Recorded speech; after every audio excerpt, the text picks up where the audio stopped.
Okay, all right. So let's start.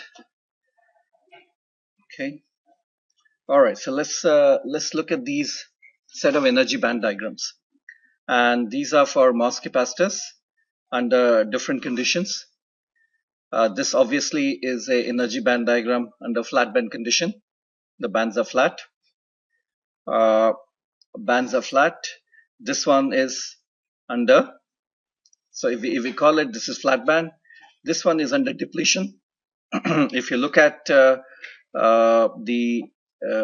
surface potential here, we said surface potential is nothing but the EI here at the surface measured from EI in the bulk, and therefore the surface potential is equal to this distance here between EI bulk and Fermi energy is phi f. So and one can also see here that EI is coinciding with the Fermi level here. So electron and hole density both are equal to Ni. And because both electron and hole densities are smaller than the background doping, so this particular condition, we call it depletion. The next one is strong inversion. The moment after this, the moment you apply more gate voltage, the EI comes below EF, and you have inverted the surface. But the inversion is small until you pull the EI below this particular EF by an amount equal to phi f here. Phi f is this particular amount. At that point, the electron density at the surface becomes equal to Na. And when you apply voltages larger than that, then the electron density becomes larger than Na, and we call this the strong inversion condition. And the last one is what we were seeing earlier is accumulation, where surface potential is actually you're bending the bands up here, and since surface potential is negative of EI minus EI surface minus EI bulk, so the surface potential is negative here in this particular case, and you're accumulating holes. And the various conditions are, as you can see here in the first case, the bands are flat everywhere. The hole density is same as the background doping. Everywhere electron density is Ni square over Na, including at the surface. So that's the condition here. In this case, the electron density, hole density, both of them are less than the background doping, Na. In this case, the surface is strongly inverted. The electron density is larger than Na, the background doping. And in this case, you are accumulating holes. The hole density is actually larger than Na at the surface here. All right, so these are four broad areas, regions of operation for a MOS capacitor here. Psi s is 0 here. In this case, we can obviously see. In this case, psi s lies between 0 and 2 phi f. 2 phi f is this condition where the electron density is equal to Na. So this is the condition for depletion. This is the condition for strong inversion. Psi s is greater than 2 phi f. The electron density at the surface is larger than Na. And in this case, psi s is, less than 0 here. Instead of greater than 0, psi s is less than 0 here. So that's the accumulation condition here. All right, so let's look at these regions here. So we understand what is flat band, depletion, strong inversion, and accumulation. But if we look at a capacitor, what we are interested in is in a capacitor, how does it charge? Here, when I apply a gate voltage, the charge in the semiconductor changes. And we would like to know what is the charge in the semiconductor as a function of the voltage that we apply. Okay, so that we want to know. And that, of course, translates also into capacitance. Any change in gate voltage will change in charge, and therefore, manifests itself as a capacitance here. So we would like to look at each one of these regions in more detail with the aim of calculating how much charge is available here for a given gate voltage that is applied here. All right, or how much capacitance is there at a given gate voltage. So we would like to know these two things. And while we discuss these things in detail, we would keep this particular example in mind. So we have a MOS capacitor here, metal, SiO2, p-type. All along, I'm going to assume doping of 10 to the power 16 uniform in p-type. The oxide thickness, I'm going to assume is 100 nanometer. The energy band diagram before equilibrium is shown here. I'm going to assume a metal with a work function of 4.3 eV, which is close to aluminum's work function here.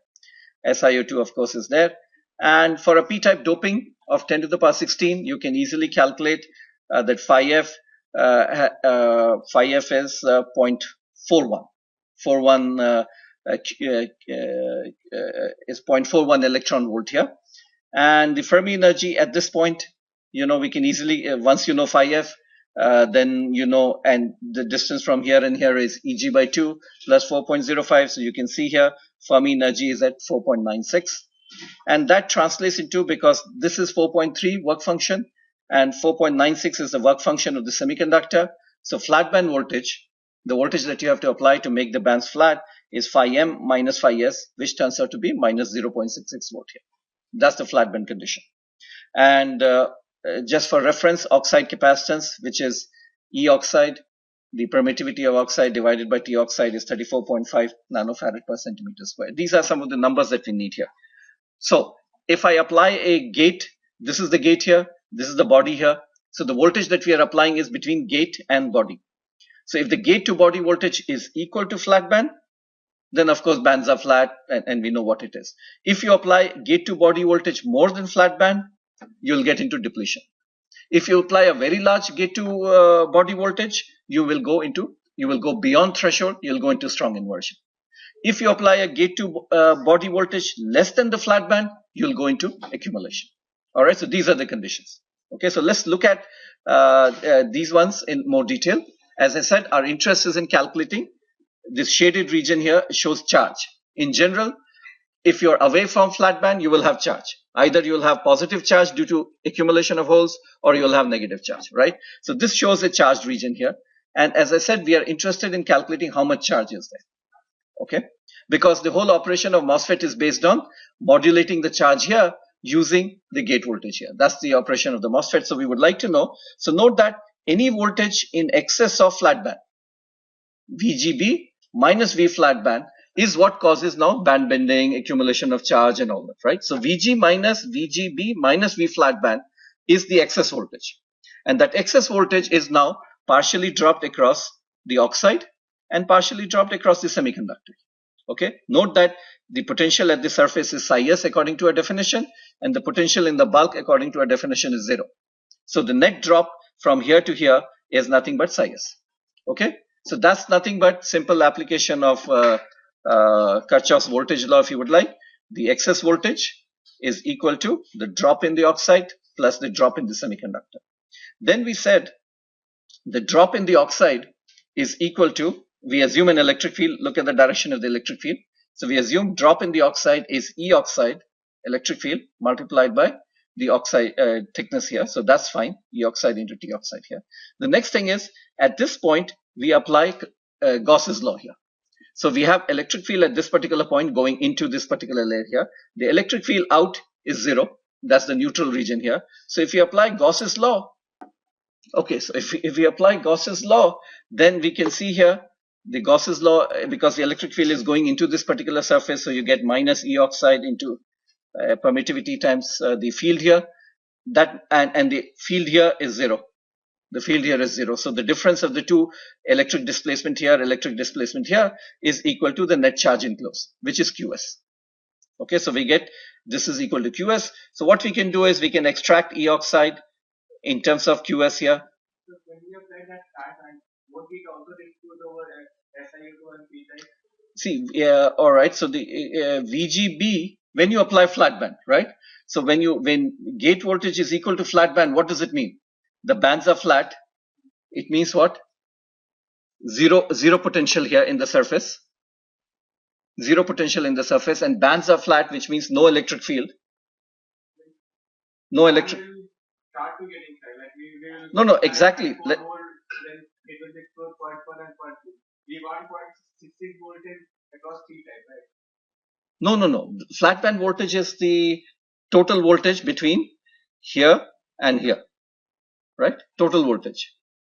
So when you apply that flat band voltage here, by definition, flat band is when you have bands flat, which means electric field is 0. If electric field is 0, then electric field here is 0, then electric field in SiO2 is also 0.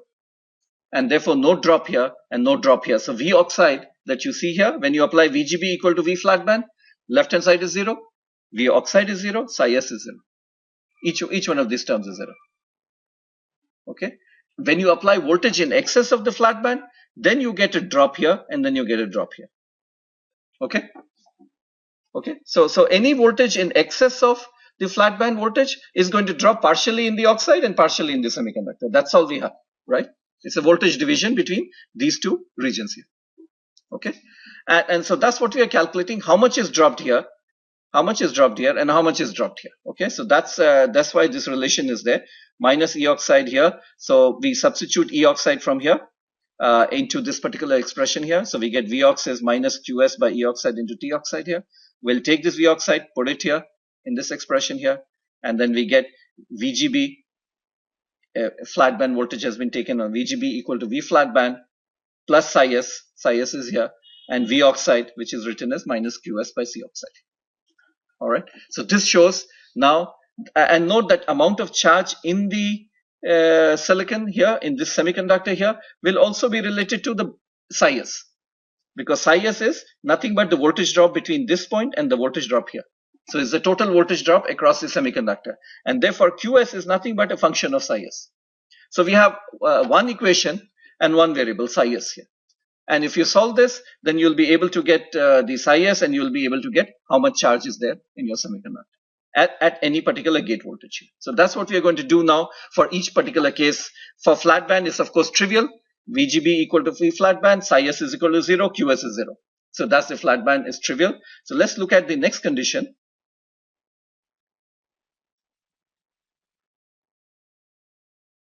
Next condition is depletion. All right. Okay, so before I start calculating the charge in different conditions here, let me through this equation also calculate what is the capacitance. Okay, so to do that, note that capacitance between this terminal and this terminal will be equal to the change in charge with change in voltage here, right? So that's why I'm calculating how much is the charge on the gate. The charge on the gate and its change with voltage will give us the capacitance here. So the charge on the gate obviously will be mirrored by the charge in the semiconductor. It's a capacitor. So whatever charge is there in the semiconductor, let's say QS, then minus of that will be the charge on the gate here. So we say QG equal to minus QS. The capacitance between gate and body here, these two, the capacitance between here would be change in charge versus change in gate to body voltage. Right, so we would like to find out what this capacitance is. In fact, if you look at this particular picture here, you can see where the capacitances are. All right, it's very easy to see that I have a dielectric here, so there's a capacitance due to here, and plus note that the charges are distributed in the semiconductor. There will be a capacitance because of this layer here. So you would see that it's a series combination of this capacitance and a series and this capacitance due to the semiconductor. That's what would come out from the equations. Okay, so let's do that. So to calculate del Q by del VGB, so what we do is we take this equation, and in this equation we write minus QS is equal to QG. We substitute that, and we take its derivative with respect to VGB, of both the sides here. So take derivative here, that's this term, and then this one here, and you take the derivative throughout. And the first one is of course equal to 1. Flat band voltage doesn't change by definition. So what we get is 1 equal to 0 here, plus del psi S by del VGB. This by definition is the gate capacitance CG by C oxide here. Now please keep in mind that all the capacitances that we are talking about is per unit area. Okay, everything is per unit area. If you want the total capacitance, just multiply by the area here. So what we are interested in is getting an expression for CG here, but then after derivative we find it is del psi S by del VGB here. All right, so what we do is to calculate del psi by del VGB, I take this equation and take its derivative with respect to psi S here. Okay, so let's take the derivative with respect to psi S to get that value here. This first term is again 0. Del psi S by del psi S is 1. And then I get del QS by del psi S into 1 over C oxide. So this time I'm taking derivative with respect to surface potential. Now look at this particular term. This first term is 0. Second term is 1. Now this term here. This term, what does it say? I have this charge QS that you see here, this charge here in the semiconductor. And so where is this charge? From the surface to somewhere in the bulk here. The charge is distributed. Okay, so that's the amount of charge here. What is the voltage across this particular region? Psi s. So the change in charge with respect to change in voltage across that particular region is also capacitance. And we call that capacitance what? The semiconductor capacitance. Charge here and voltage across this particular layer here. So we call this the semiconductor capacitance, CS. So CS is minus del QS by del psi s. So we define that as a capacitance, and therefore this del VGB by del psi s turns out to be equal to 1 plus CS by C oxide. Now this was the term we had needed to get an expression for gate capacitance here. So let's do that. So we had this expression 1 equal to del psi by del VGB plus CG by C oxide, and we obtained del VG by del psi s equal to 1 plus CS by C oxide. So we take this term here, put it in this particular one, and rearrange. And what one can see is CG equal to Cox, CS, Cox plus CS here, and which is nothing but what it is saying is that your whole MOS capacitor is a series combination of oxide capacitance and a semiconductor capacitance due to charge in the semiconductor here. As I said, even without going through all this derivation, we could have written the charge here, the change in charge versus the voltage applied across this particular layer is the psi s here, and this of course is a capacitance which is C oxide. Note that if we look at this particular picture here, you are going to apply gate voltage here, VG. This point is ground, and in between this particular layer, this is where psi s is there. So the net drop across this particular capacitor is, this is psi s and this is ground here. Okay, so that's the picture that we have. Okay, so now with this, now we know what our MOS capacitor looks like, series combination of two capacitors here. Let's look at each one of those regions here. So we start with depletion. As I said, flat band is a trivial where no charges are there. So depletion is a situation where what we are saying is the carrier density at the surface, either electrons or holes, is less than Na, less than the background doping. Electrons and holes both are less than Na here. And not only at the surface, as you go further, you'll find carrier density, both Ns and Ps is both less than Na up to a certain point here. And so we have a region here, which we call as depletion region, is depleted of carriers. Now, this is in terms of carrier density. This is in terms of surface potential. Surface potential psi s lies between 0 is flat band, and 2 phi f. 2 phi f is when strong inversion starts here. Okay, so that's this in terms of surface potential. In terms of gate to body voltage here, gate to body voltage is obviously larger than flat band and is less than VT. VT is the point when strong inversion starts here. So this is in terms of the gate to body voltage here. And this is a fundamental equation. It tells us that VGB minus V flat band, the voltage in excess of the flat band, is equal to psi s minus QS by C oxide. So from here, we'll start from this equation and then we work out what the charges are. Now, because this is depletion region here, so we focus on this depletion region. Now, note that we have to focus on QS.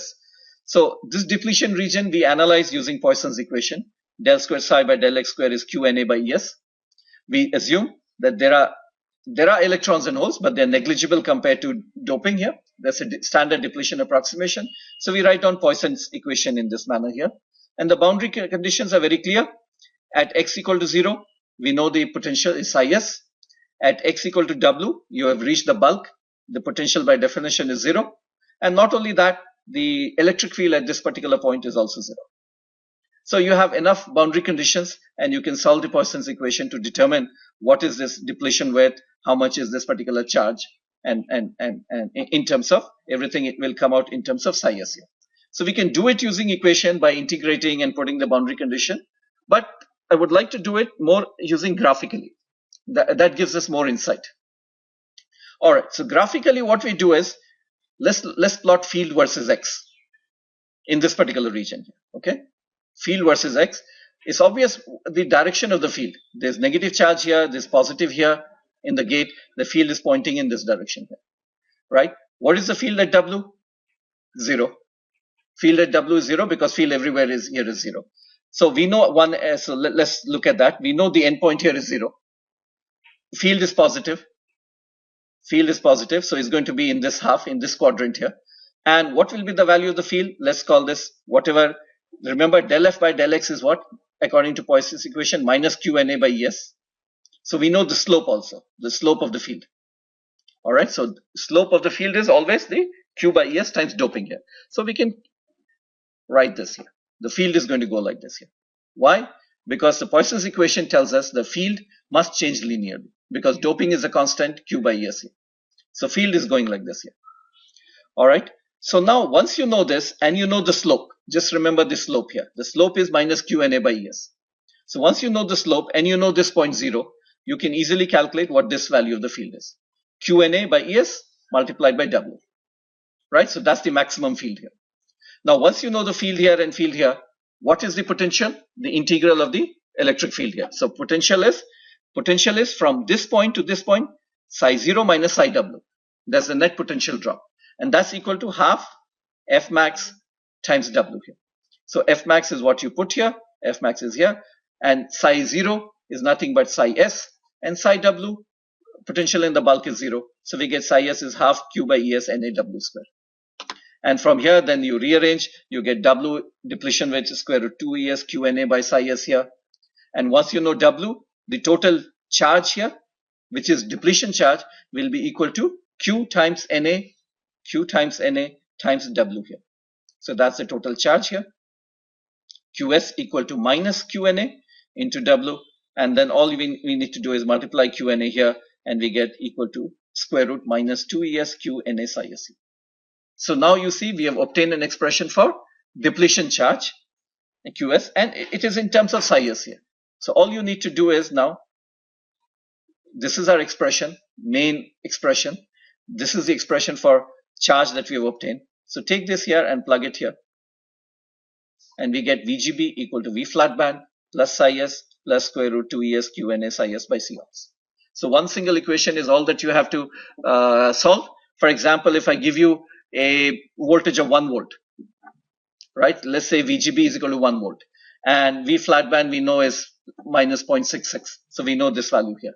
The only unknown is psi S. A little bit complicated. You can assume a value of psi S, do it iteratively, or it will turn out to be a quadratic equation. And then solve it and get the value of psi S here. And once you get the value of psi S, you know what is the charge inside this particular layer. And your problem is solved. Right? So your goal is to find out how much charge is there in my semiconductor for a given applied gate voltage here. And we are able to find that. The entire charge is what? A depletion charge. Because the electrons and holes in this particular region are negligible. Okay. Now, we said, if you remember, depletion region extends from 0 to about 2 phi F. Once you reach 2 phi F, then the strong inversion begins to occur. At 2 phi F, what do I get? The electron density at the surface starts to become equal to Na. But then the electron density at the surface is Na, but then as you go deeper into it, the electron density becomes smaller than Na. Because remember, here it is Na, and electron density decreases and eventually becomes in the bulk Ni square over Na. It becomes very small. So electron density is decreasing from the surface as you go into the bulk here. So even though at 2 phi F, you have reached an electron density equal to Na, the charge that it contributes to this region is negligible. Because here it is Na, and very quickly what will happen? From Na it will go to 0.1 Na and 0.01 Na, and then eventually becomes very, very small. So charge contribution of electrons is still negligible. So at this particular boundary, you can still consider that your semiconductor, this particular region, is in depletion. But 2 phi F, remember, denotes what? Onset of strong inversion. So it's threshold. And therefore, we can obtain an expression for threshold. This is an expression which is valid in general. When we put psi S equal to 2 phi F here, we have just started a strong inversion, and you go ahead and put psi S equal to 2 phi F here, and psi S equal to 2 phi F here, and you obtain expression for threshold voltage. That's the point at which strong inversion is starting. And that's the boundary for this particular region. So till 2 phi F, you can go ahead and apply. The electron density is still not sufficient to cause a significant change.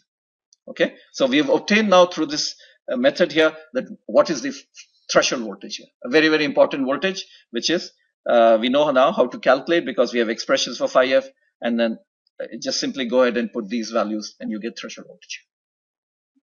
Okay, let's look at from the capacitance point of view. Qs we said is minus square root 2 es q na psi s here. Now if we take derivative of Qs with respect to psi s, we get semiconductor capacitance Cs here.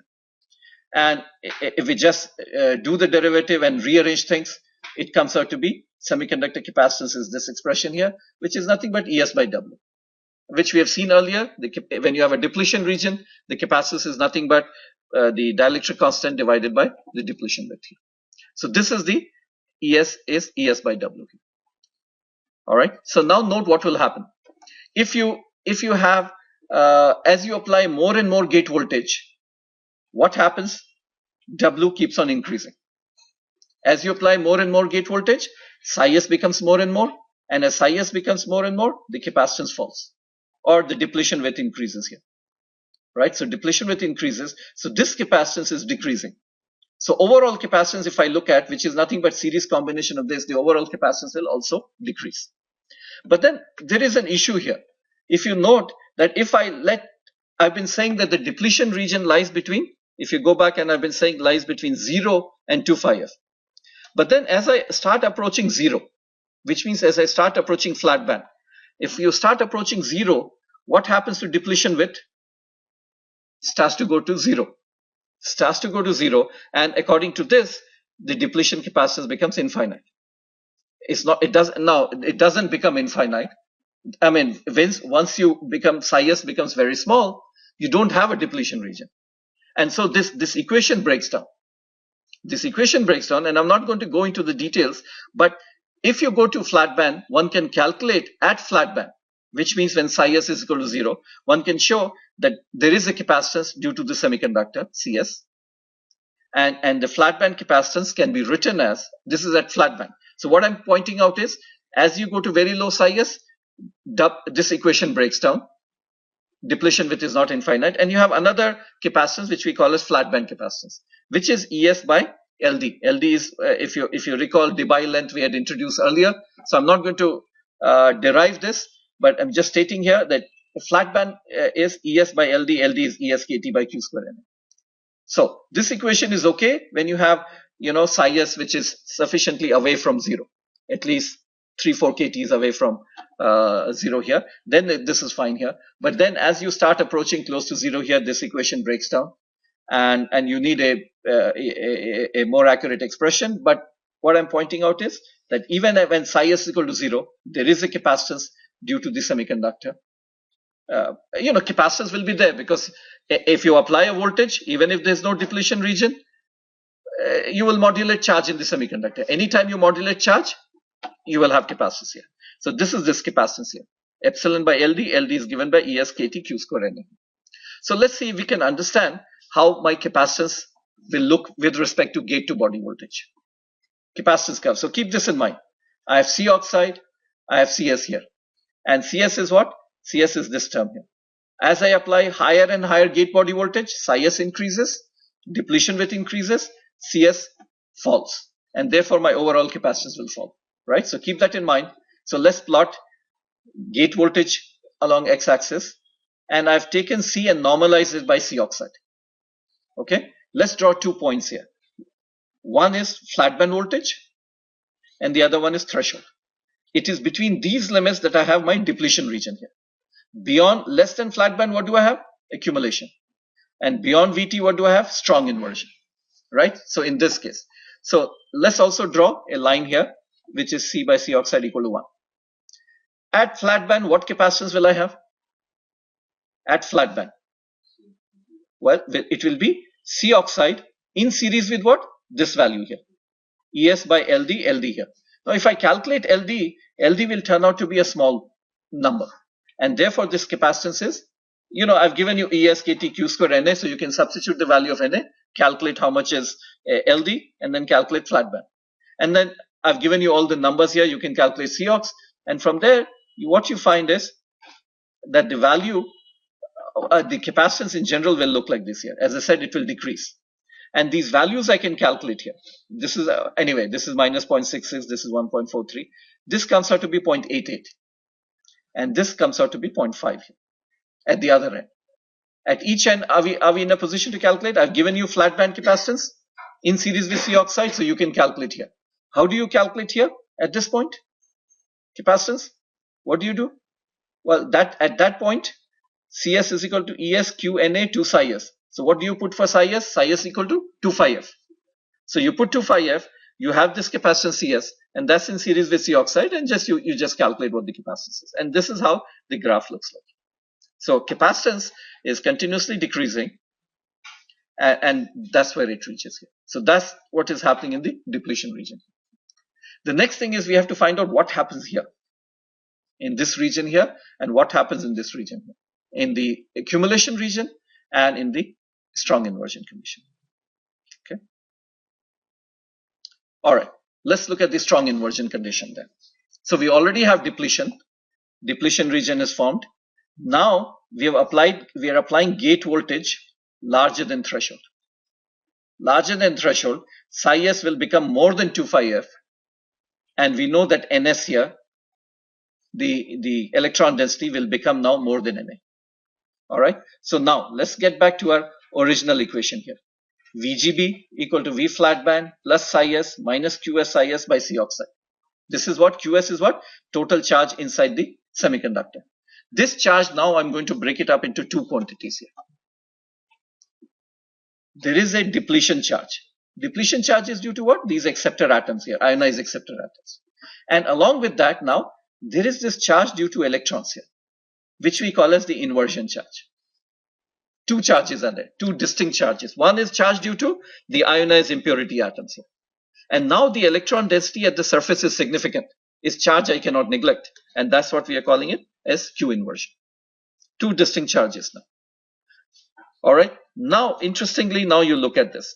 Electron density at the surface. The electron density, we have seen this expression Ni square over Na exponent Q psi s by kT. Electron density increases. You know that electron density is EI, EF minus EI. It's exponential. So now electron density increases like this here. So you would expect what? Q inversion, which is due to these electrons, would also increase as exponentially with psi s. Q inversion will also increase exponentially with psi s.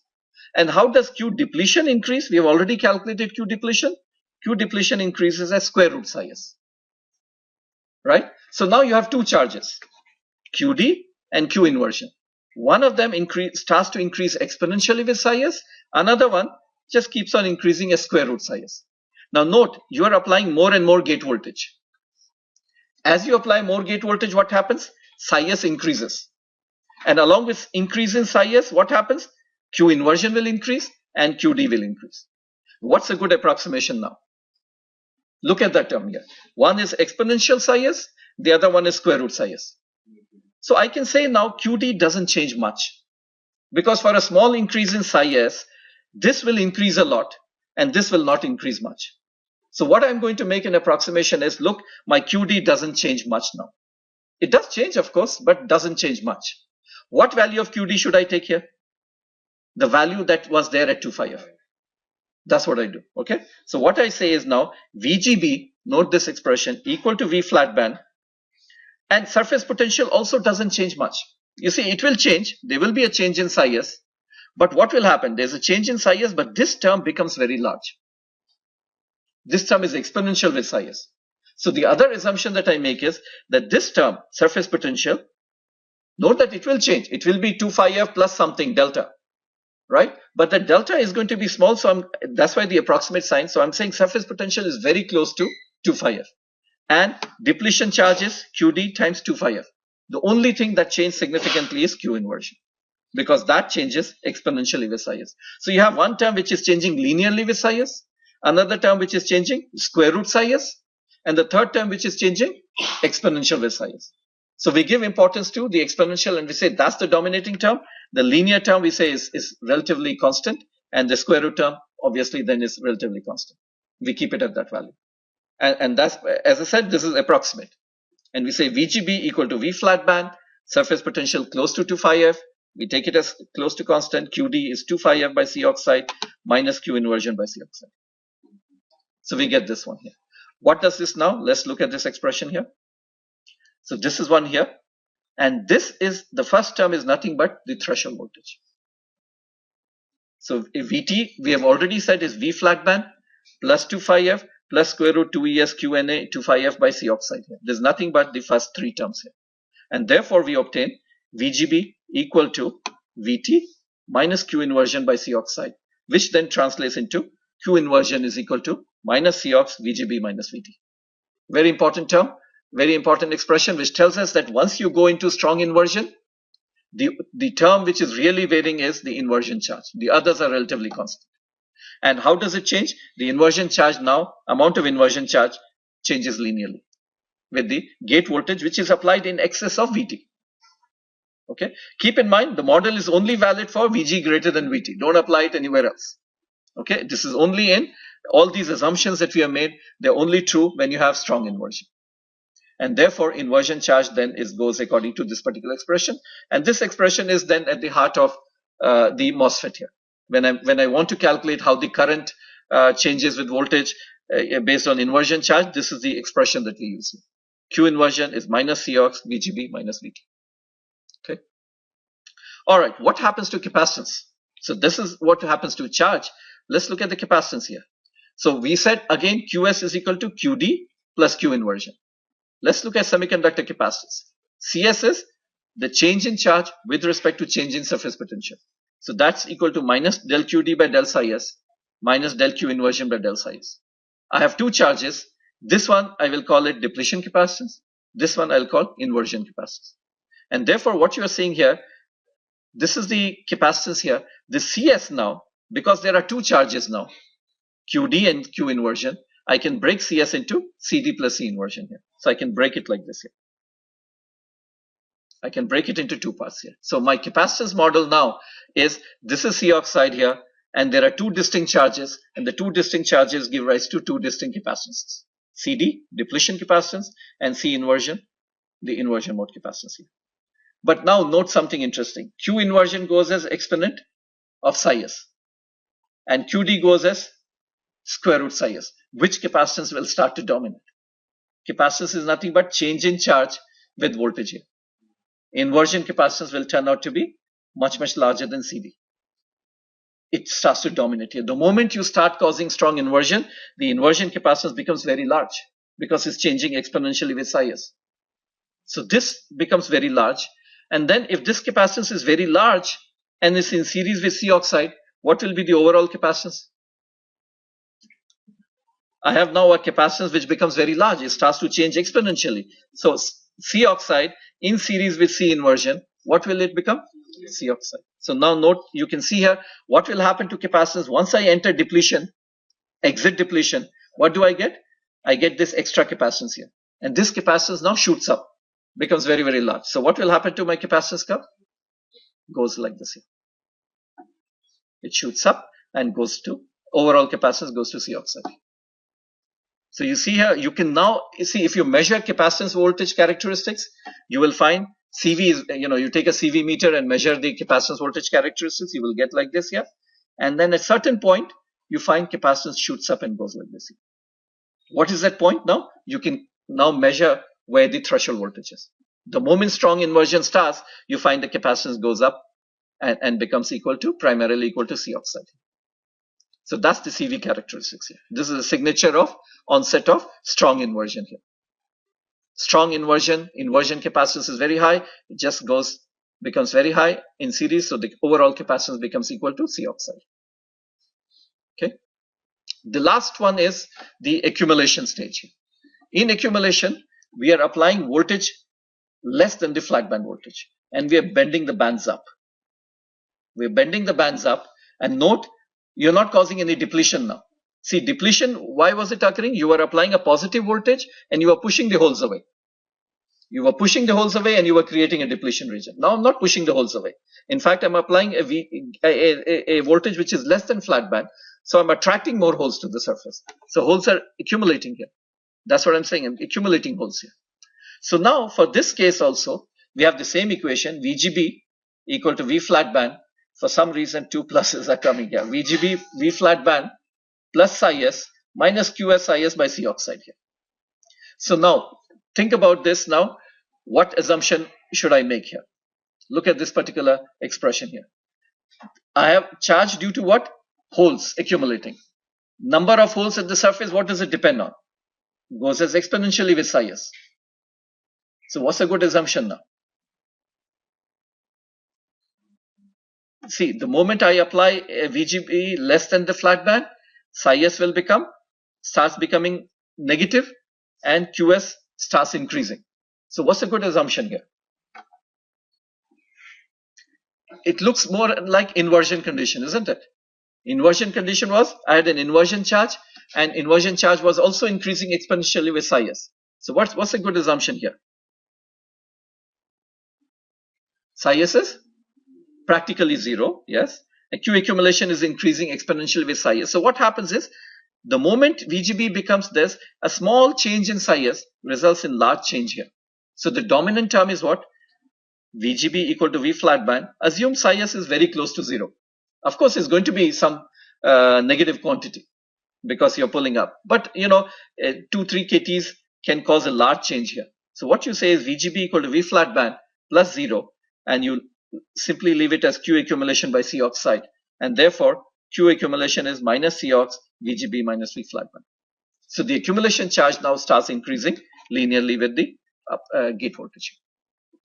As I said, these are simplifications. There should be approximate sign here. These are simplifications. There is a change here. There is a surface potential here. It does change a little bit, but as a first order approximation, the accumulation charge changes linearly. What about the capacitance? Capacitance is CS is minus del QS by del psi s, which is accumulation charge. And this charge is what? This charge here that you see. It also changes exponentially. So what about the accumulation capacitance? Becomes very high, because here is a charge which is changing exponentially with psi s, so accumulation capacitance is also very high. So now, what do we expect? Let's see. This was we had obtained. Now you go less than flat band, and what will happen?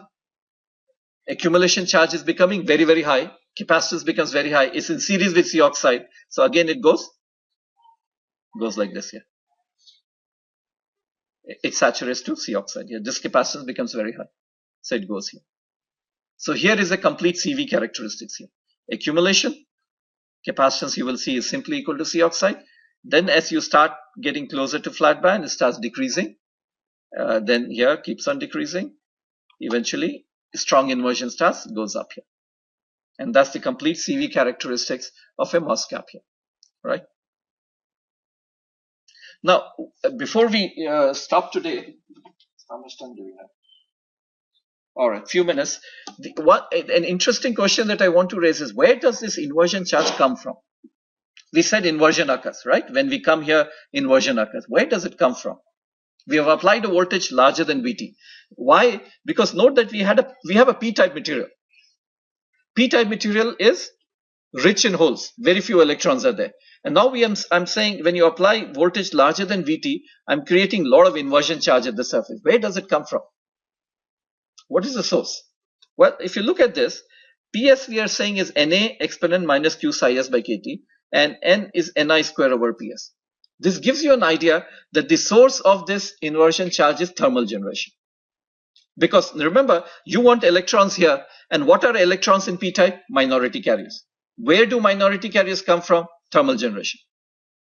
So it's a thermal generation which is supplying this particular charge here. But then thermal generation is a very slow process. Let me show you. What is happening is, now look at, suppose you apply a gate voltage, 5 volt. You create a depletion charge. Depletion charge is what? You're pushing the holes away. That's very easy. You push the holes away, the holes will exit here, and positive charge will come here. That's very fast. But now you want inversion charge here. How would inversion charge form? Well, thermal generation will occur. Electron hole pairs will generate.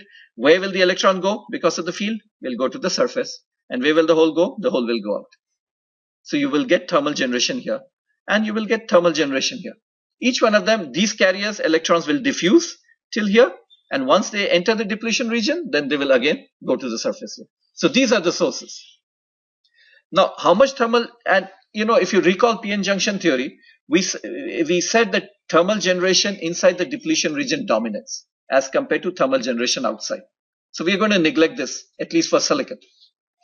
So how much is the generation rate here? Well, generation rate, if you go back to your p-n junction theory, is given by Ni by 2 tau. That's the generation rate. If I look at generation over this entire region, then the total generation rate would be G times maybe some effective width over which the generation takes place, multiplied by Q tells us what is the current which is due to thermal generation. What does this current do? This current is supplying the inversion charge. Q times G times W effective is the current due to thermal generation, and this current is nothing but this whole current is flowing to the surface and is supplying the inversion charge. So how much time does it take to form the inversion charge? As a rough approximation, Q inversion is minus Cox VGB minus VT. We know that. This is the current available for supplying that. So the time that is there is minus Q inversion by J. That's the amount of time that it would take to supply the inversion charge. Okay, provided we know what is W effective. Right? As I said, as a first approximation, one can take it close to W here. How large is this particular time? So note that we have all the terms here. Q, Ni, tau is the lifetime in this particular layer. W effective, Cox, VGB minus VT. Okay. So one can do an experiment like this here. What you do is, let's say you go from 0 to 5 volt. Suddenly apply 5 volt. What would happen? Inversion charge will take some time to respond. So inversion charge initially is not there. So what happens is, if inversion charge is not there, initially what you have, then depletion charge only. And therefore, what you end up getting a large depletion width. Because no charge, depletion charge is not there, so you get large depletion width. Then as inversion charge starts forming, and initially I can calculate and show you that it's about 600 nanometer. Then as inversion charge starts forming, this charge is there, and so this charge must decrease. And therefore depletion rate starts to decrease here. Right? And finally at equilibrium, depletion will go to 300 nanometer. Initially it's very large because the only charge that I have is depletion charge. Once the inversion charge forms, the depletion width shrinks to 300 nanometer. So an average field, average depletion width is around 450 nanometer. Okay, so let me now quickly show you how much time do I need to generate the entire depletion charge. I've assumed a tau of 1 microsecond. Look at the time that comes out, 2 seconds to form the inversion charge. 2 seconds is needed to form this particular amount of inversion charge. It's a slow process. It's a very slow process here. Okay. You really have to wait.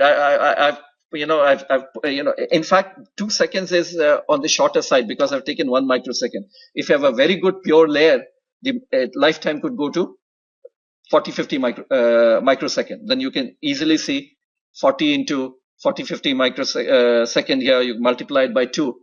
You have to wait some 100 seconds or so. So it's literally you have to wait minutes for the inversion charge to form. It's a very slow process.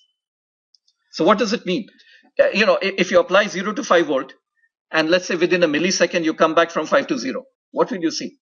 You didn't form inversion charge at all. Inversion charge didn't form at all. All that you did was you created a depletion region, you pushed the holes away, and if you come back 5 to 0, you come back to basically the flat band. No inversion charge will form.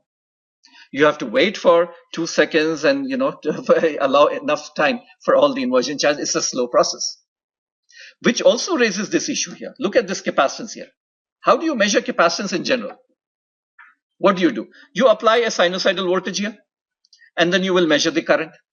Now, for a capacitance to manifest itself, the charge has to respond to the frequency. Let's say you're measuring capacitance at 1 kilohertz. Well, my inversion charge must change, go up and down at that 1 kilohertz. But if my inversion charge is forming in 1 second, can it really respond? If the charge cannot respond to frequency, to voltage, what will be the inversion capacitance? 0. It will not manifest itself. If I'm measuring my capacitance at, let's say 10 kilohertz or whatever, it's a sufficiently high frequency, my inversion charge is not going to respond. The inversion charge takes 2 seconds, and I'm changing quickly. I'm changing, when I'm applying a sinusoid, I'm going to, in milliseconds or 1/10 of a millisecond to some voltage and then coming back sinusoidal. It's not going to respond. And therefore, what do you expect? Actually, you will not see this capacitance. In fact, this capacitance you will only see at very, very low frequency, where the inversion charge can respond. At typical frequencies, we write high frequencies, the inversion charge doesn't respond. and therefore the capacitance will be like this here.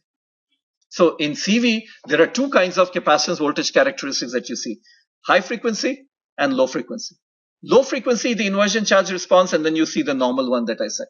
But if the frequency is not very low, then the inversion charge doesn't respond. You have only depletion capacitance. This raises finally the issue of, if my inversion charge is taking so long, then obviously I can't make a MOSFET. In a MOSFET, I have to switch, right? So in a MOSFET, the inversion charge doesn't come in. That's why in a MOSFET, we put an N here. The inversion charge comes not from the bulk, from thermal generation. The inversion charge comes from the source. We have put a source with a lot of electrons right next to the channel. So when you need electrons, it doesn't come from thermal generation. It spills over from here. Okay, so inversion charge comes here, and there in a MOSFET, because it comes from here and these distances are very small, so there, inversion capacitance is very high and it responds to very high frequencies. Okay, so this is the starting point for tomorrow's lecture. We'll start from here and then go towards the MOSFET.